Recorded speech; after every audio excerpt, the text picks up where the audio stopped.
Chapter 1. Riley. I stood at the hospital's front doors, hesitating for the first time since I got the call that my grandfather was there and I was the only member of the family who was welcome. That Grandpa Gene chose me came as a surprise, considering I hadn't seen him in going on 8 years. But in a family like ours, being the one who's disliked the least isn't exactly an accomplishment. There's not much to like about any of us. I'd stood outside this hospital 8 years ago, on my last day in Vermont. I remembered the tower of concrete and windows like it had been stamped in my mind. Now, here I stood again. This time, though, I would actually go inside. Blowing out a breath, I rolled my shoulders, cracked my neck, and stepped into a sour-smelling vestibule. Beyond that, hallways branched in 3 directions. I squinted at the signs, which were full of medical words I couldn't have pronounced aloud and didn't know the meanings of. A woman in scrubs came up to me with a polite smile. "Need a little help?" Was all I managed for a second. Talking to people is either really easy for me or really hard. When I'm somewhere I don't know how to be, it's fucking hard. I swallowed. "I'm here to see my grandpa." "Okay. Is he a patient here?" "Well, he's definitely not the chief of surgery," I muttered before I could think better of it. Her smile turned tense, and I winced. "Sorry. Yeah, he's a patient. His name's Gene Meadows." "Super. I can walk you to the nurse's station and—" Before she could say any more, a familiar voice resonated from down one of the hallways. "Don't you talk to me like that, young lady. I've been wiping my own ass for 70 years. "Never mind," I told the woman helping me. "I know where I'm going." I followed the sound of Grandpa's outrage all the way to an open door. He was sitting upright in a metal-framed bed, one skinny leg protruding from the hem of his hospital gown. A woman in scrubs stood next to him, and another faced him from a few steps away with her hands on her hips and a disapproving frown. She wasn't dressed like a hospital worker, and she had a notebook under her arm. "Gene," said the lady with the notebook, "the better you get along with the nurses, the quicker they'll have you ready to get out of here. Do you know when your sister will arrive?" Not my sister." As Grandpa Gene's gaze swept across the doorway, he noticed me. He went still, then finished in a completely different, blank tone. "My grandson." The woman turned to me, some of the tension leaving her expression to be replaced with a cautious smile. "Oh, thank goodness. You are Riley?" I wasn't sure where to look. It wasn't easy to look at Grandpa, thin and frail and wearing a fucking hospital gown instead of a flannel shirt and overalls. But now that our eyes had met, it was hard to look away. Still, the lady was talking to me, so I made myself turn to her and cleared my throat. "Yeah, I'm Riley." She had a kind smile, and she looked exhausted, which I could understand if Grandpa had been yelling at her for a while. "I'm Dolores Manuel. I'm a social worker for the county." She pulled a piece of paper from between the yellow pages of her notebook. "I understand you're able and available to give Gene a hand at home?" I glanced at Grandpa, but I couldn't glean from his expression how I was supposed to answer. I looked back at Dolores and nodded cautiously. "Great," she said. "I need you to sign this, and then we'll be all set." I probably didn't have enough information to take the pen she offered and sign where she pointed, but I couldn't bring myself to try and read the paper. The print was small and close together. It would have been hard to read even if I wasn't distracted by Grandpa's eyes boring holes in me. "Did you drive here?" she asked when I handed back the paper and her pen. "No. I'd taken 2 buses, then walked about a mile instead of waiting for the 3rd one. "Then I'm happy to give you 2 a ride home. Is that okay with you, Gene?" We both looked at Grandpa. "Sure, fine," he said after a second, like it had taken him a beat to realize she'd asked him a question. I'll make a quick call and we'll get going, Dolores said, and she stepped out.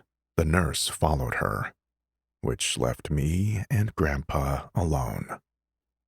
Our eyes met, and slowly Grandpa's blank expression turned into a faint smile. Ah, kid. He dropped his head back against the squashed little pillow tucked behind him. Ah, where have you been? You know, I shrugged. Back in the city. We both knew he wasn't asking where I'd literally been. He was asking why I'd run off to New York and why I'd stayed away. But he didn't call me on my bullshit, and now that I'd said a few words, it was easier to say a few more instead of falling into awful silence. And now I guess I'm gonna be here a while. He grunted. I just need someone to sign the papers and get me out of this place. You don't have to stick around. I'm fine. This was all an overreaction. I wasn't sure about that. He looked like shit. But I didn't want to argue with him. Not that we hadn't had plenty of knockdown, drag-out fights without doing each other's feelings any lasting damage. But that had been then. This was now, after years without contact. I don't have anywhere else to be, I told Grandpa honestly, making myself meet his eyes and hold them. If you don't mind me sticking around, that is. After a second that felt like an hour, he sighed. Fine. If you're offering, I could use a hand. My worry spiked. If he was admitting to needing help, he had to feel even worse than he looked. Your room's still there, he added. Those simple words filled my head with memories of Grandpa's place.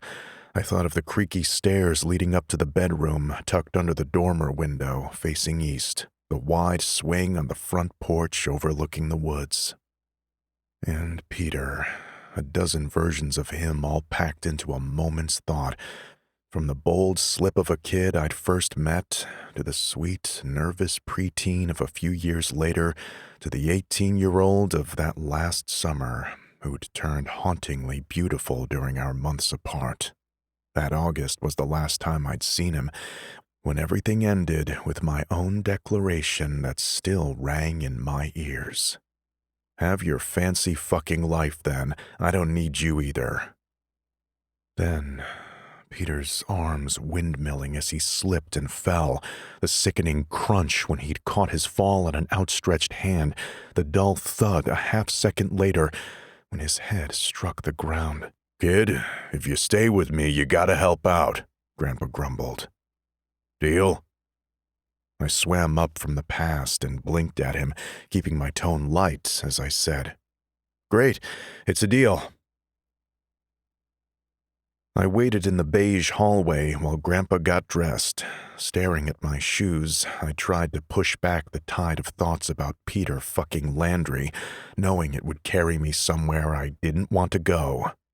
I breathed in the antiseptic hospital air, not the woodsy scent of green leaves and rotting logs.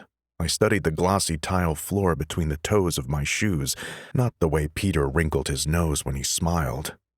When Dolores returned with another hospital worker pushing a wheelchair, I had gotten myself under control. I knocked on the door to Grandpa's room. Are you decent? As I'll get, he called back. I opened the door, relieved to find he looked healthier already just for having traded the hospital gown for a faded green flannel shirt. Instead of the overalls I expected, though, he wore jeans and suspenders. The generous belly he'd always had was gone, and maybe with it he'd lost his aversion to waistbands. Grandpa noticed the wheelchair, and his eyes narrowed. Before he could get his hackles up, I put a hand on his shoulder. Let's just get along so we can get to the lady's car, and you'll be home that much faster. I thought he might argue, but though he muttered a few inaudible words I was sure were curses, he nodded stiffly. The nurse hovered over him while he lowered himself into the chair, but he didn't need any help. Dolores drove a dark green sedan with a trace of rust on the inside edge of its rear wheel well. I wondered what she did for the county. She must have been the one who'd called my mom about coming to help Grandpa. Then Mom had called me. I hadn't asked for many details as I threw a few things in the bag now slung over my shoulder and bought a bus ticket. Now I wished I had asked questions. I couldn't tell what was wrong with him or what kind of help he was going to need. "Okay, Jean, let's get you in the front here," Dolores said with the take-charge manner of someone who dealt with grumpy people all day. She reminded me of Vicky, a social worker my brother had after juvie and before he turned 18. Vicky had been middle-aged, unflappable, tired around the eyes, and wore cable-knit sweaters. Dolores' sweater was a cardigan with big plastic buttons, but everything else matched up. When Grandpa was settled and Dolores had closed the car door, I took a step toward her. "So, what's going on with him?" "Just old age and stubbornness, honey," she said, giving my shoulder a squeeze. "The rest of it is for him to tell you, not me." She had a point, and maybe if she'd spilled all of Grandpa's personal details to someone she'd just met, I would have judged her for it, at least a little. But I knew that if I asked Grandpa, he'd be pissed. I got into the car, watching the back of Grandpa's head and his stiff shoulders as Dolores drove us out of town and to the 2-lane blacktop that led to Grandpa's place. As a kid, I'd been amazed by how Vermont towns just ended, suddenly becoming the country. Growing up where green space was the exception, not the rule, had made the quick transition out the car window seem like a magic trick. It still took me by surprise. As the years had passed since my last visit, I'd continued to think about this part of the world all the time, but I'd begun to wonder if it was as green, open, and fresh as I'd remembered, or if my memory had been playing tricks on me. It hadn't been, though not everything was the same. There were now a few big houses where I remembered small ones or empty pastures. Some were pretty fancy, including the massive 3-story colonial no more than 1/8 of a mile from Grandpa's, with marble greyhounds posted on either side of its driveway entrance. The contrast between that gaudy place and Grandpa's was almost funny. When I was 13, I'd arrived here for the summer and was greeted by a pile of rusty junk lying just past the mailbox in plain view of the road. That kind of thing was par for the course at Grandpa's place. He'd drag home some treasure with grand plans of fixing it up or using it for something, and instead it sat where he'd dumped it and he never touched it again. From what I could tell, that same pile was still stationed by the mailbox, a mailbox that leaned at the same angle I remembered from years before. When I realized the barbed wire gate wasn't stretched across the end of the driveway anymore, I leaned between the front seats.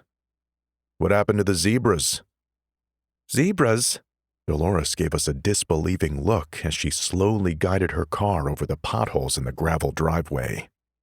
"You've got to be kidding me." "I had a few," Grandpa told her, then said to me. "They died. They were as old as you. That's old for zebras." The zebras had been mean as hell if Peter and I bothered them, but they'd mostly kept their distance, roaming the property at will within the bounds of the sagging barbed wire perimeter fence. The sight of their stark stripes through the trees or in the meadows had reinforced the park's magic for me. "What about—" I started to ask, then hesitated, unsure I wanted to know. Grandpa looked at me out of the corner of his eye and answered anyway. "He's just fine.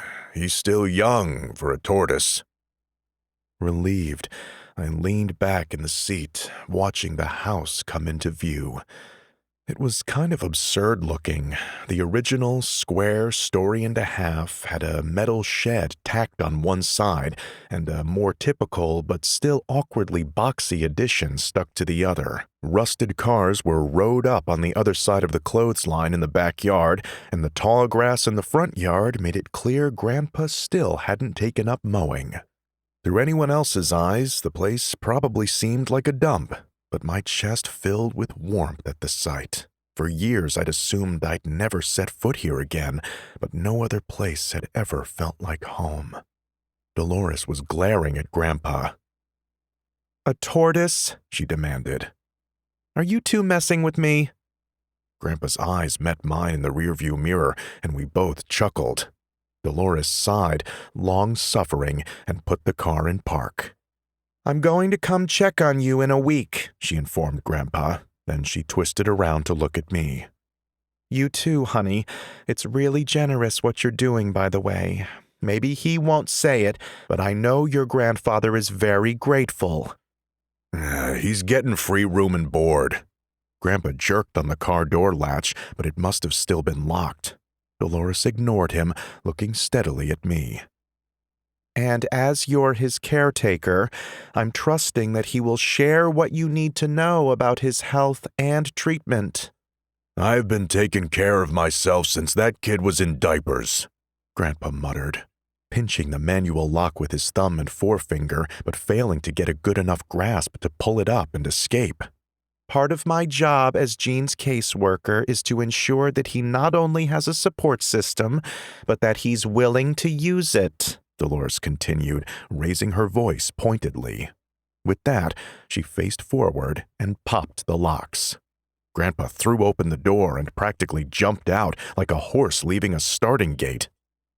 But I hesitated there with Dolores, remembering Vicky and how she'd seemed genuinely sorry during her last visit when she told Quint she wouldn't be back now that he was no longer a minor. Dolores seemed to mean well, which was more than could be said for most fucking people. "Thanks, ma'am." I scooted across the seat to get out. "You're welcome, honey, and good luck. You're gonna need it." By the time Dolores pulled away, Grandpa was almost to the porch steps. I watched him walk. He shuffled his steps like his right leg wasn't bending the way it should, and when he reached the first stair, he leaned heavily on the wooden railing. "Well," he barked at me without turning. "You coming?" I jogged the few strides it took to catch up to him, staying close as he went up, just in case he should fall. He didn't, but he took each step slowly and deliberately. Under our combined weight, the stairs sagged noticeably. These steps could use some work," I told him. "Well, you can make that your first order of business. I told you there was work to do around here." If the front door locked, I'd never seen the key. Unlocked front doors, another enigma to a city boy like me. Grandpa went inside, leaving the door open for me to follow. I stepped through and froze. So much had been the same outside that I wasn't prepared for the change inside. Grandpa had never been much of a housekeeper. I didn't think he'd ever run the old vacuum in the hall closet, and he'd probably never touched a dust rag, but he'd picked up after himself and didn't leave dirty dishes in the sink overnight or laundry on the floor. Now, though, stuff was everywhere. Boxed, stacked, piled, as though 8 years ago Grandpa had packed up half the stuff to move, then changed his mind and stayed put. And then the filled boxes, piles of mail, and heaps of odds and ends had somehow grown and multiplied of their own volition. The result was strange, teetering towers on every tabletop and heaps of clothing and random junk in every corner. The house had always had too many hallways and corners, but now it felt more like an animal's den than a house. Grandpa must have known that seeing the house would surprise me, because he looked anywhere but at me as he tossed his jacket onto a pile of clothes on the bench inside the door. Shoes were stacked under the bench, 3 deep. I recognized one pair of rubber boots as something he'd bought for me when I was 16. Had they been sitting here since? "Grandpa?" I said slowly, knowing I shouldn't say anything, but unable to stop myself. "What the fuck is going on?" "Huh?" He glanced at me. "What are you talking about?" "I'm talking about the house." That wasn't exactly true. I added a few things up in my head. Grandpa had needed to find someone to look after him once he was released from the hospital, but even though he looked a little stiff on his feet, he seemed to be getting around fine. Now that I'd seen the house, I had to wonder if maybe the thing that was wrong with him had less to do with his body and more to do with his head. But fuck if I knew how to ask about any of that. So, yeah, we could start with the house. He gazed around as though trying to see the place through my eyes. I got a bit behind on things, I suppose. There's gotta be more to it than that. He looked at me sharply and huffed a breath, almost a laugh, but humorless. Ain't that the truth? And while I stared, wondering what the fuck he was talking about, he trudged down the hall to the downstairs bedroom and closed the door firmly behind him.